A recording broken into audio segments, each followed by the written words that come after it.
जपाकुसुमसङ्काशं काश्यपेयं महाद्युतिं तमोरि सर्वपापघ्नं प्रणतोऽस्मि दिवाकरम्।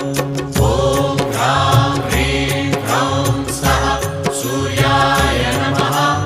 ॐ ह्रां ह्रीं ह्रौं सः सूर्याय नमः। जपाकुसुमसङ्काशं काश्यपेयं महाद्युतिं तमोरि सर्वपापघ्नं प्रणतोऽस्मि दिवाकरम्। ॐ ह्रां ह्रीं ह्रौं सः सूर्याय नमः। ॐ ह्रां ह्रीं ह्रौं सः सूर्याय नमः। जपाकुसुमसङ्काशं